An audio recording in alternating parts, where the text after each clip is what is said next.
Nah, jamaah sekalian, setelah saya sudah menyampaikan pesan iman dan takwa kepada Allah dan Rasul-Nya, perkenankan saya pada Jumat siang hari ini untuk menyampaikan satu materi judul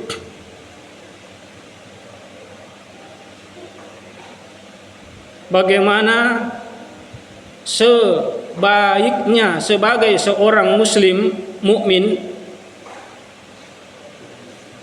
untuk dia memberikan teladan yang baik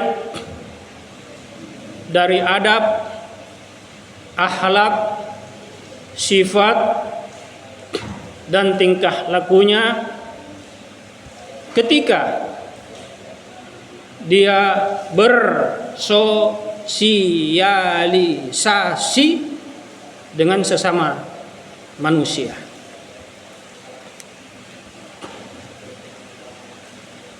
Judul ini saya angkat karena kasus yang beberapa hari, mungkin 2-3 hari yang lalu heboh di media sosial.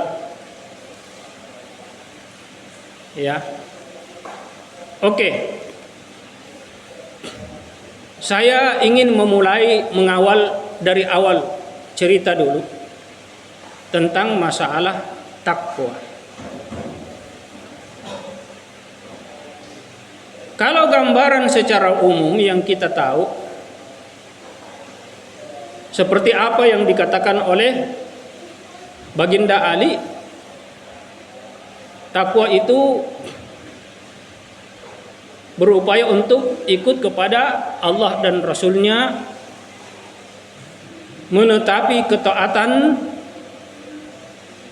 banyak, lebih mengutamakan untuk ingat kepada kampung akhirat dengan memperbanyak amal dan bekal.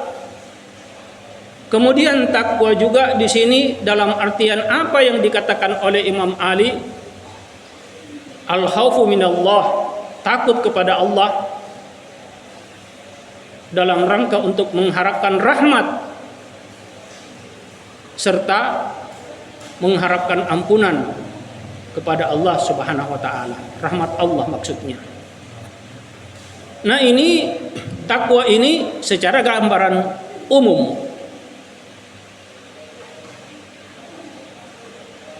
Kebanyakan kita di kalangan masyarakat Islam,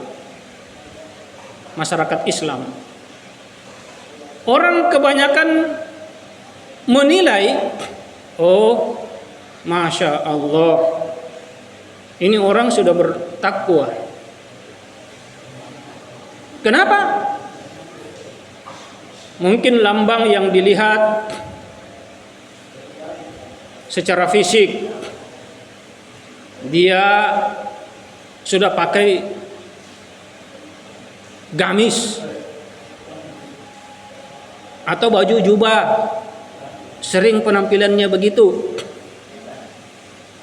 Atau seseorang wanita solehah memakai jilbab,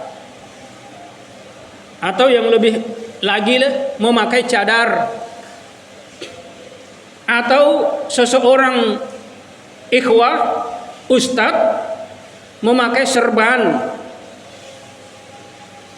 dia pelihara jenggot,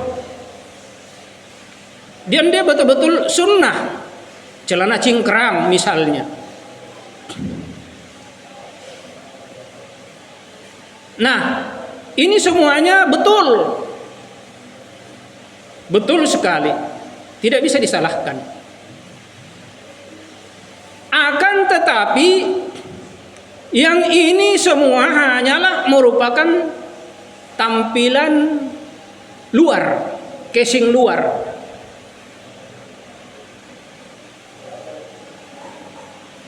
Tampilan luar, kulit luarnya saja.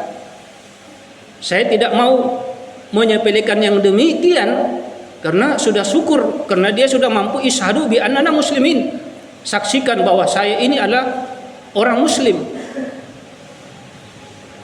Cuma ada yang lebih sungguh sangat difokuskan dan diutamakan oleh baginda Rasulullah di dalam hadis riwayat Muslim. Ini hadisnya panjang sekali. Panjang sekali hadisnya. Saya bacakan saja artinya. Oh, kebetulan saya hafal. La tahasadu wala tabagadu wala tuqata'u wala tadabaru walakin kunu ibadallahi ikhwana.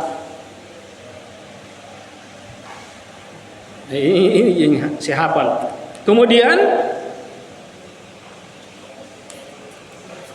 kata Rasulullah lanjutnya,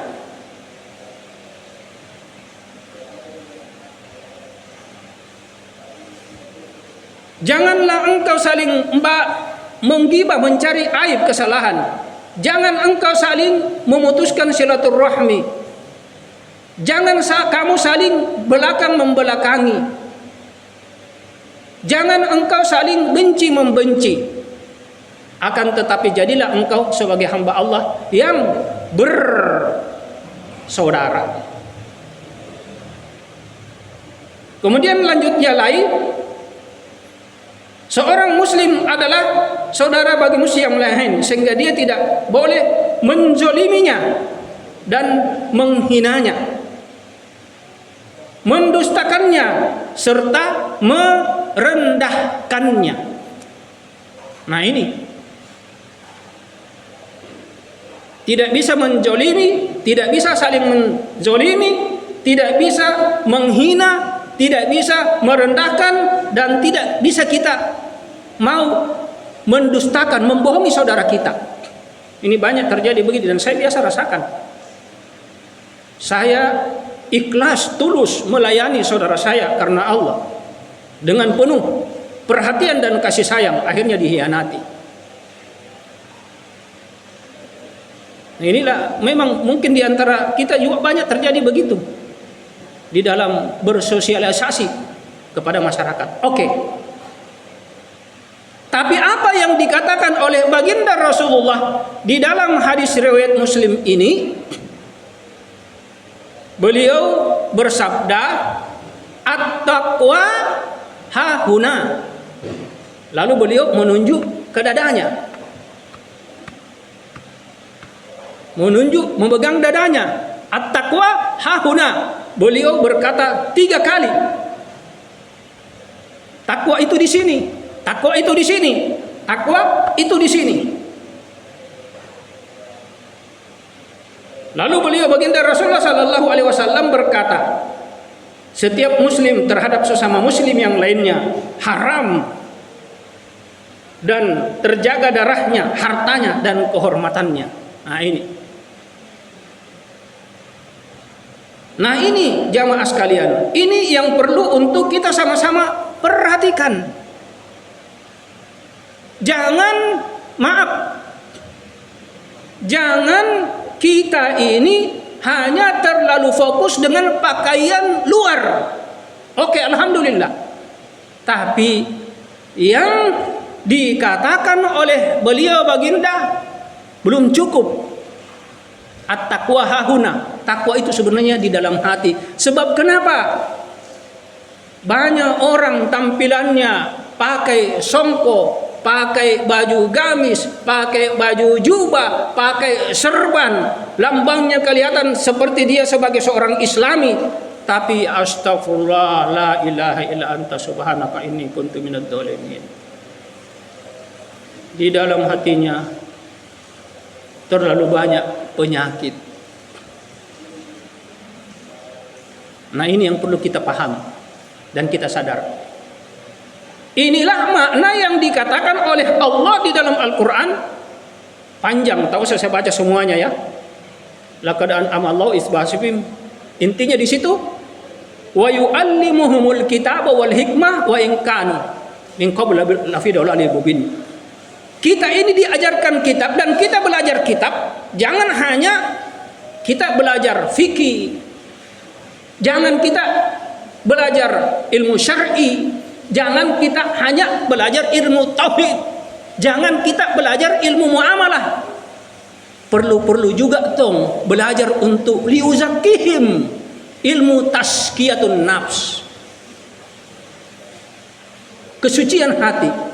Kalau fokus lagi ke dalam ilmu tasawuf, karena ilmu tasawuf itu lebih cenderung untuk bagaimana membahas soal hati dan berbagai macam penyakit-penyakitnya.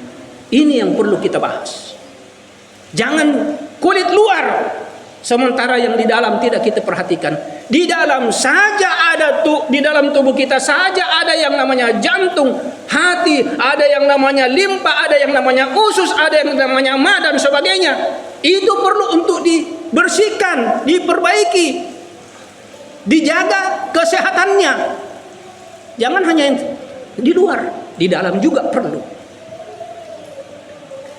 Nah, ini banyak di antara saudara kita yang lebih belajar casing tapi isinya la ilaha illa anta subhanaka inni kuntu minad dzalimin. Fokus, mari luar dalam kita perbaiki, karena innallaha la yanzuru ila suwarikum wa ajsadikum walakin yanzuru ila ma fi qulubikum. Allah tidak melihat tubuh, Allah tidak melihat muka wajah, tapi yang Allah lihat apa yang ada di dalam rahasia yang tersembunyi di dalam hatimu. Banyak orang yang kelihatan casingnya baik tapi isi hatinya busuk seperti bangkai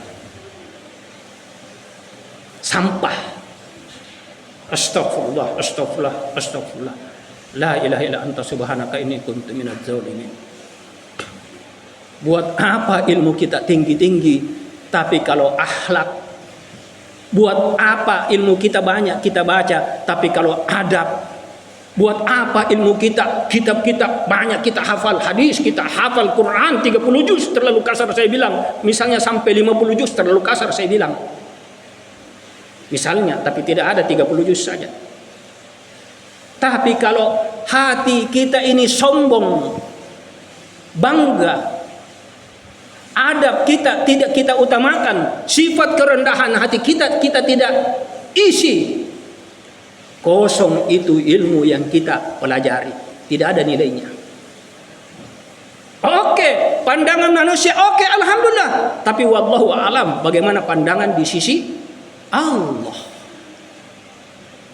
Ini yang saya maksudkan, yang saya ingin ingatkan kepada saudara kita ini, terkhusus kepada para penuntut ilmu.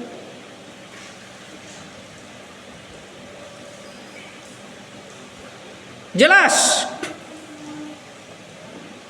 akmalul mu'minin imanan ahsanuhum khuluqa.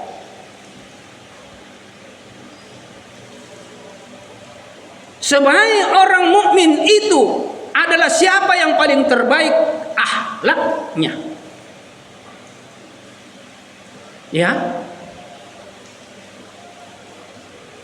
Innama bu'istu liutamima makarimal akhlak. Nabi diutus untuk menyempurnakan akhlak yang mulia. Kalau seseorang itu banyak ilmu bacanya, banyak hafalannya, baik hadis maupun hafalan Qur'annya, tapi kalau adabnya kosong, hatinya berpenyakit, sifatnya terlalu banyak dia isi buruk sangka, sifat hatinya terlalu banyak dia isi sifat sombong, ujub merasa yang paling terbaik, sifat hatinya dia isi sifat-sifat dengki, iri hati, tidak mau disaingi, selalu memandang enteng orang, bahkan dia isi yang dinamakan di dalam hatinya selalu sentimen yang berlebihan, sehingga sentimennya itu tidak bisa dia hilangkan. Hati-hati kalau sifat begini sebagai penuntut ilmu. Kalau orang biasa tidak apa-apa, tidak terlalu berat hukumannya, tapi pasti akan ada hukumannya juga dari Allah. Tapi yang paling terberat bagi penuntut ilmu, al malaikatu asrau ila fasakatil ulama. Malaikat itu lebih duluan menyiksa para ahli penuntut ilmu. Kenapa? Karena penuntut ilmu banyak tahu tentang ilmu kebaikan, tapi dia tidak bisa menerapkan. Atamuruna nasa bil birri wa tansawna anfusakum. Kenapa kamu menyuruh orang untuk berbuat kebaikan sementara kamu lupa kepada dirimu sendiri? Ini bahaya.